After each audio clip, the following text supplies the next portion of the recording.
Oh, listen to it growl though, people. Glorious. Good morning, ladies and gentlemen, and welcome along to another episode of The Forgotten Farm. My name is Jeff, and you join me here actually doing some farming. It's about blooming time. We are mowing some silage down today. As you can see, we're in our back meadows. There's two of them. This one is probably about 6 acres, I would say. That one up the hill there is about 6.5, 7, not particularly big, and then the yard is just down through those trees. We brought a contractor in to mow these. He's still at the yard on the other side of the sheds at the moment.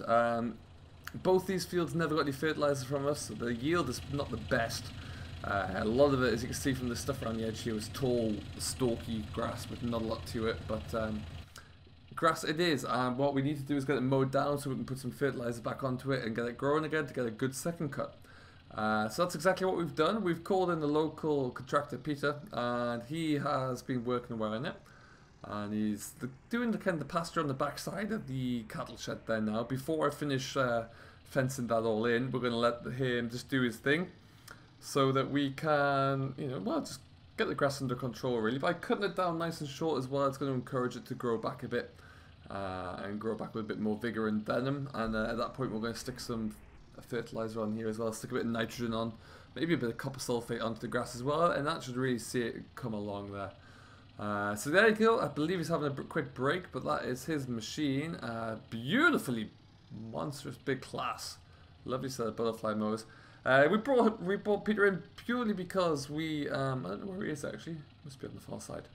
We brought him in purely because we don't have a mower yet. I haven't been able to find one cheap enough that I'd like and that will do the job for us. So why not just get a contractor in who can knock all this down? Well, he's been here for about an hour, and you can see he's flowing through it already. What we will be doing, he is also going to go down to that land we were in yesterday, on yesterday's video when we found the baler. So he's going to be down there, and he's going to head down there later on and get all that knocked out as well. That should be a bit thicker quality grass. That should be a bit better for us. So looking forward to see how that one comes along. And yeah, we're going to have a look at, there's a few changes around the yard here which we're going to have a look into, and then what we're probably going to do is jump into the Ford, which has been kind of looked after a little bit. I've cleaned it up, we've serviced it a little bit, and that's in much better shape now, as you can rightly see. But I'm going to pull into here because we have a few changes to look into. One of which, as you can see, the baler came back from the field. I actually towed that back very slowly on the pickup, and it had a good pressure wash down. The metal actually was in great shape, so it didn't need any replacing there. Polished it all off and waxed it, and look at it. It's a fantastic looking baler. Really, really good nick. So I'm very happy about that. It's serviced over. It's missing a few pickup tines that we need to get put on there before we can start to use it. But other than that, I'm going to get those later on today. We should be good to roll with it really, which is going to be great. Outside here, we've been buying a few little bits and pieces. This is a little trailer we're going to be using. A little ATV trailer really. It's made out of aluminium. Slightly reinforced aluminium, but aluminium nonetheless. They're nice and light, so the trailer can, the ATV can pull it. Yeah, it's a pretty kind of little thing. There's a lot of kind of little fencing jobs we're going to be doing. A lot of dead-looking trees we're going to have to bring down sooner rather than later. So this is going to be perfect for that. And then that's been all good. Haven't really touched anything in here. This is a job for another day. I think this trailer will be all right. We're going to need to use this soon. We're trying to get the contractor in, maybe Peter again, to come and harvest those oats. Main reason I say he'll do it is because my combine still hasn't, I haven't even got around to pulling it out of the shed yet to see what state it's in, let alone try and use the thing. So that's pretty much what's going to happen there. This old packer roller, this is just going to get scrapped. It's in terrible shape. I had a look over that. The bearings are all shot, the frame's rotten away in places. We're just going to get rid of it. But these two things, these two are our salvation. The pressure washer to begin with was a vital acquisition. Too much of our equipment was left in a horrible state. So it's all, we're getting around to pressure washing it all bit by bit. And you can see the Ford with a little bit of a touch up, and we put a bit of wax onto it as well. This is looking in great nick. It really, really is. So we're going to be keeping hold of that one for quite some time. And we've got a diesel tank, which is fully stocked as well. 5,000 gallons of diesel in there to keep us going, which would be great. And yeah, we needed to get that on. A lot of our machines were running close to empty, so that is always good news. The rake from the shed as well, we brought that back up. That wasn't in too bad a condition either. As you can see, we with a bit of a clean down. The wheel is a little bit loose for my liking. It does rock a little bit too much. Maybe one of the bearings are on the way out, but for our first cut, particularly because it's quite a light first cut, there's very little fertilizer on there, it's going to be great for us. The yield of the grass is not that heavy, so it's not going to have to be pushing a lot of grass around there. So for what we need, I think we're going to be okay with this. So that is all looking good. I think you'll agree with me, it looks pretty darn good on the Ford as well. And then finally, the latest two acquisitions of ours. Just two small things, really. We've got another front loader attachment. We've got the round bale grab for the front loader, because I knew we were going to be getting some silage done soon. And we bought a little rear 3-point linkage bale carrier as well. I don't foresee us getting a great number of bales from these two fields, but we're just going to bring them in with this and stack them into that little paddock over there, or that little kind of stack yard over there, really. At some point, if we can, I'm going to try and get hold of a load of hardcore to put into here, just to get this all leveled out, because it is still a little bit all over. So yeah, we might look into doing something there, just to get this evened out and get a good hard stand, because if memory serves, when Granddad used to use this, it was brutally wet, because the water just runs down from these two hills here and gathers in there, so that was never ideal. But other than that, all is looking good. I have been looking into a few options, really, in terms of what we're going to do for equipment. Like I say, the Ford here is running well. I've tried to get a hold of a set of row crops, because we do actually have a sprayer ordered. The sprayer is not here yet, but we do need to get a look into that one. And we're going to have a quick drive down to some of our crops that we looked at the other day. They've started to establish, so they're annoyingly, or unfortunately, they're at a point where not only are the crops establishing, but the weeds are as well. Now, I did broadcast some 2016-16 fertilizer on there. That is a mixture of nitrogen, phosphate, and potash. But it is, we're going to have to get on there with some broadleaf herbicide, I think, just to kind of get that controlled. And you'll see what I mean, because as we come down here, the field on the left is, well, it's been attacked, really. That sugar beet is all ready to go, sooner rather than later, actually. We need to get that cleared. Again, I might well be relying on Peter's assistance to come in with I think he has a harvester of some sort he could bring in. And then we could definitely get that cleared. And then just, if anything, stacked in the corner for now, just out of the way. As you can see, though, this field of barley is coming through, but the dockings and the nettles have come through even faster. So we need to get some broadleaf fertilizer down for that. We have ordered a Kuhn sprayer. It will be coming in the next couple of days, all being well. Cost me about £30,000, I believe. So it's a significant investment, but something that I believe we are going to try and use to our utmost.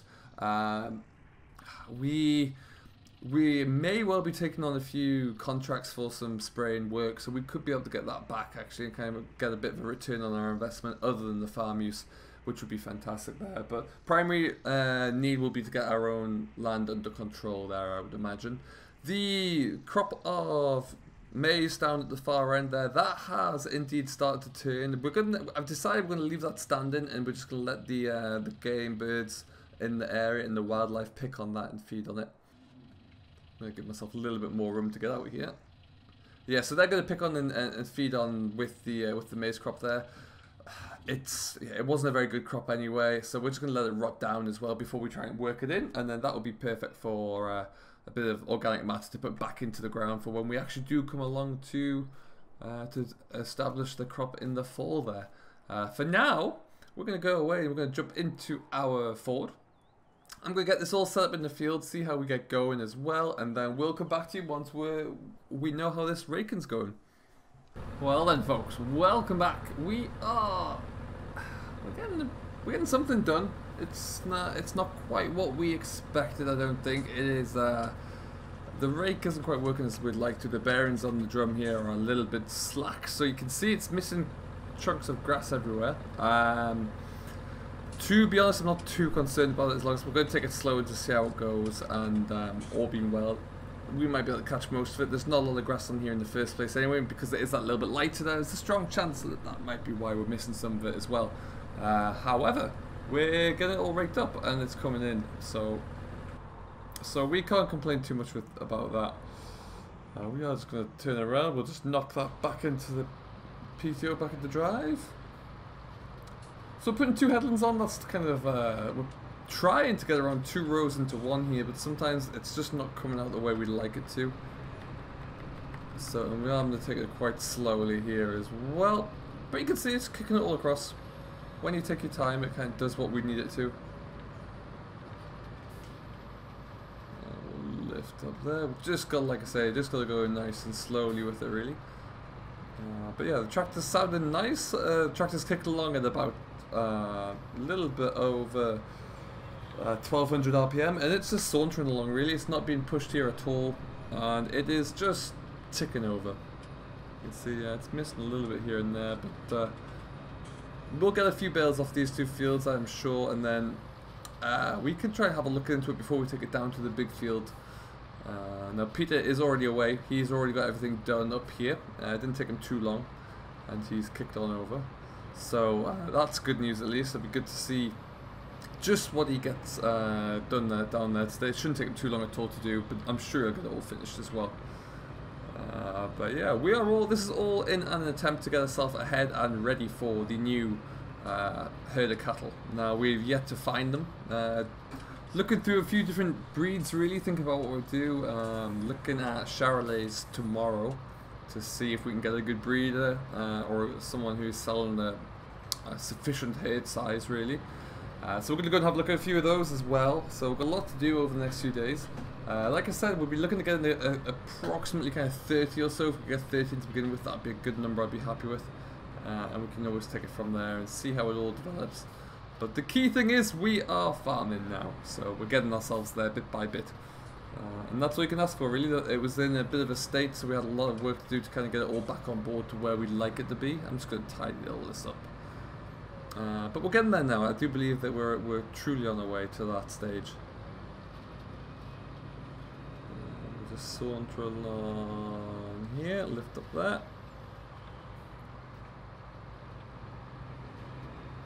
Yeah, so we'll come back to you over the next few days when we actually get around to lifting silage here and just see how it all comes together, which would be great, actually. It really should be good just to know that we're going to have some fodder in kind of in the stores, if you like, to use the old phrase there. We'll have some silage ready to go.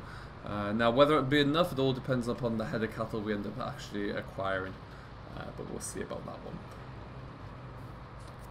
There we go. And then at some point soon I really need to try and wrestle the old combine out of the shed there and just see what state that's in. I am a bit concerned about that, to be honest. I don't know when it last worked. I don't know what... Given the state of the rest of the equipment there, it never really has been looked after. So I'm of the opinion that the combine will be exactly the same there. And if it is, well, what on earth do we do to, and how am I going to get resurrected to get it working? We're going to have a few fields of ours ready to go soon. Those oats, as you saw, the winter oats are almost there. Spring crops not quite so close. They're going to take a little while, but they will be ready at some stage. And we'll need to think about how we're going to get that harvested if the combine's not ready. But once we get this this grassland all mowed and baled, then we'll go and have a look into that and just see what we can do, I think. Around that corner there.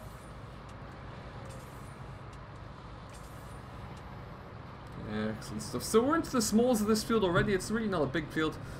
And we'll get this one done. We'll probably, actually, it's a baking hot day today. Everything's drying out nicely. We'll probably get into this later on this afternoon with the baler. It's nice and light ground as well, as I mentioned there.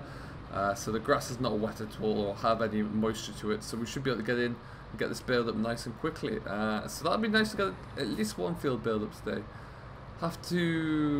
We have no wrapper though, so that is always an issue. I have to see if I can get someone in to go and wrap these for us today. And then back to the classifieds, I think, see if we can find one. We are going to be doing an awful lot of silage over the coming years, so if we could find a cheap wrapper of our own, that would be pretty handy. But yeah, those things tend not to be very cheap unless they're very old and worn down, in which case they become a bit more of a liability. So it's just another project for me to look at, I guess. But what we will do now, we're going to keep rumbling through here anyway and see how we get cracking along. If you have enjoyed, don't forget to hit that like button and subscribe to Simulation for the Nation, who very kindly agrees to host everything. Thank you ever so much for watching. I do hope you have enjoyed. We will be pushing through. There'll be more videos of us as I start to do the baling as well. We'll we'll get some content of that, and we'll see how it's all coming along. So thank you ever so much for watching for now, though. I do hope you have enjoyed. We will see you in the next one, which will likely be in a day or two. But from me here on the Forgotten Farm, we'll see you next time.